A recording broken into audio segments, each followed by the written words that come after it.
Scratched Out is not what we actually called it. We called it track 11. It ended up being track 12 on the Epitaph release because we put on an extra song. Track 11, Scratched Out, people have track 12, people have all kinds of stuff. That was literally the last song recorded for the album because it did come after most of the other stuff we did on that album. That was a lot of fun. We just huddled in the studio and we all contributed vocals. We were like, who wants to sing the next line? All right, yell this. All right, who's singing the next line? And we just kind of like traded off. That's another one where we went pretty experimental on production and pushed the limits of Pro Tools and our creativity. That is the bridge between EVDKTL Locals and Decomposer. Looking back, now you can be like, oh, that showed where we were going. Because it was so different from everything else on the album. I think there have been discussions about, should this be on the album? Like, should we hold on to this for later? Because it was so different. But then somebody had the great idea, like, no, let's put it on.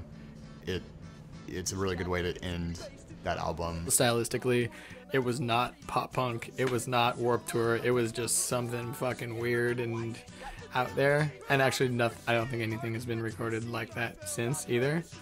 So A for originality on that one, I guess.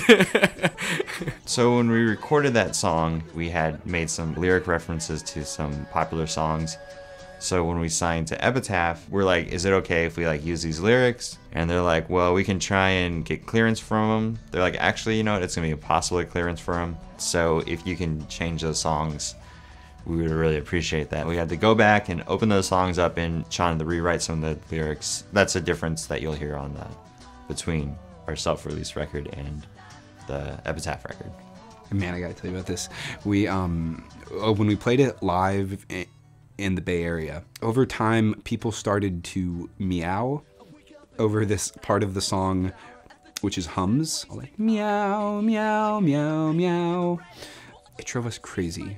We hated it so much, and there were a couple times where we would stop and say, like, please don't do this. It was this like intimate part of the song for us where we wanted to like vibe out and just feel the hums. There was a period of time where we questioned if we had to stop playing it live because of the meows. I really hope they don't meow at the reunion show. Please don't meow. No meows.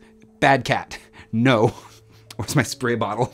We would always play that outside of venues after we would like open for this or that band on tour. Our fans would want an encore, and we couldn't because opening bands don't do encores. There was a shit ton of lyrics. It baffles me to this day how when we would play it, everyone standing in a circle around us would know every fucking word. So there was something like really culty about the last song on the album. It would always build up a pretty big crowd. We'd have 200 people humming with us, which was awesome. Not meowing.